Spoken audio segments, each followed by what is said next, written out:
প্রথমে দিদিকে প্রণাম, নতুন বছরে অনেক অনেক শুভেচ্ছা। এই গান নিয়ে একটা ইতিহাস আছে আমার জীবনে, আমার এখনো মনে আছে 2011-তে শহীদ দিবসে আমি তখন একদমই নতুন, এখনই নতুন, তখন ভুল করে পাগলু গানটা গেয়েছিলাম। আমি তখন বুঝিনি কে এই জায়গা এই মঞ্চে, কারণ কিন্তু আমি সেদিন গাইনি, আমি এটা কোনোদিন বলার সুযোগ পাইনি। আমি আজকে এই সুযোগটা পেয়েছি কারণ মঞ্চের সামনে যে হাজার হাজার লক্ষ লক্ষ মানুষ ছিলেন, তারাই পাগলু গানটা ধরেছিলেন, তারাই বলেছেন গানটা গাইতে। তো আজকে আবার সেই দিনটা, কিন্তু আমি গান গাইতে পারবো না, কারণ সবাই যেভাবে জমিয়ে রেখেছে।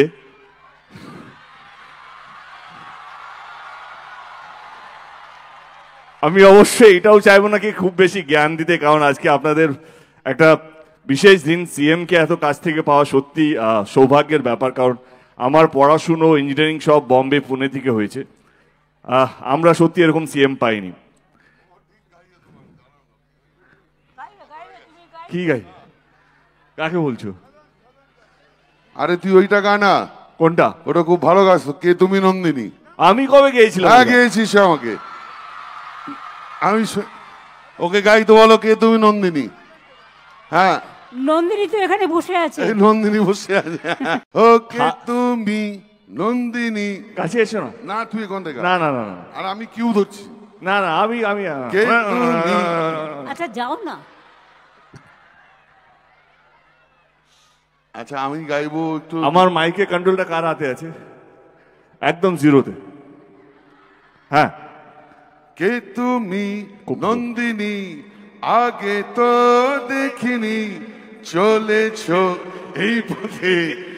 এই ফলস মারছে।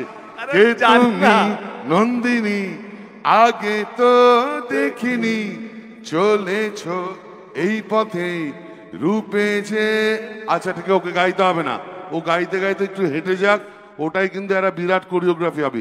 কে তুমি নন্দিনী, আগে তো দেখিনি, চলেছ এই পথে, রূপে যে রঙ্গিনী, চিনে নিতে যদি চাও একটু থামো না, সামনে যা দেখি গা, আসল কি নকল শোনা, জীবনে কি পাবো না, ভুলেছি সেই ধারণা।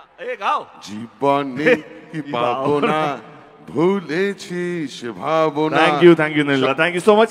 যেটা বলছিলাম কি, যদি আরেকবার সুযোগ পাই জীবনে, আবার কোনো পাতা যদি পিছনে গিয়ে খুলতে চাই, তাহলে বিশ্বাস করুন আমি আমার এই স্টুডেন্টস লাইফটাকে খুঁজে পেতে চাই। কারণ এই একটা সময় যেখানে সত্যি আমরা ভাবি কে কি হতে চাই। মাঝে মাঝে রাগ হয় টিচারদের উপর, মাঝে মাঝে রাগ হয় গার্জেনদের উপর, কেন বলে আমাদেরকে হোমওয়ার্ক করতে, কেন পড়াশুনো। কিন্তু বিশ্বাস করুন আজকে দাঁড়িয়ে বুঝতে পারি যে সত্যি যদি আরেকটু মন দিয়ে পড়াশোনাটা করতাম, সমাজে একটা ভালো মানুষ হতে পারতাম। এই সময়টাকে হয়তো অনেক রাগ হবে, অভিমান হবে, হিংসে হবে অন্যের উপর, কেন ফার্স্ট এলো, কেন আমি ফেল হলাম, আমি তোর থেকে বেশি পড়ি। বিশ্বাস করুন এই একটা সময়, এই যে 10 থেকে 16 বছর বা 18 বছরের যে সময়টা বয়সের, সেটা ইজ দ্য প্রিমিয়াম টাইম। জীবনে প্রচুর সময় আসবে, ভালো মন্দ খারাপ, কিন্তু এই 10 থেকে 16-18 বছরটা জীবনে ফেরত পাবেন না। যতটা পারবেন এই সময়টাকে ইউজ করবেন পড়াশোনার মাধ্যমে, কারণ এইটাই ভিত জীবনে বড় হওয়ার, এইটাই ভিত। যদি দিদি হতে চান তো এই একটা সময়, আমার মতন বা যত আইপিএস এখানে বড় বড় মানুষরা আছেন মঞ্চে উপরে, যারা আমার চেয়ে অনেক বেশি গুণী, অনেক বেশি সমাজের জন্য কাজ করেন, এইটা হচ্ছে বয়স। এইটা বয়স না এখানে পৌঁছানোর জন্য। এইখানে যদি আপনারা চিন্তা আপনার ঠিক জায়গায় ইউজ করেন, বাবা মার কথা শোনেন, আপনাদের গার্জেনের কথা শোনেন, দেখবেন আপনারাও একদিন একদিন এই মঞ্চে বসে থাকবেন। হয়তো আমরা উপরে থাকবো, এখানে কোথাও বসে থাকবো, কিন্তু আপনারা এখানে থাকবেন। এইটাই হচ্ছে সেই বয়সটা। যদি এখানে বসতে চান তাহলে এই হচ্ছে বয়স। ধন্যবাদ, থ্যাংক ইউ সো মাচ।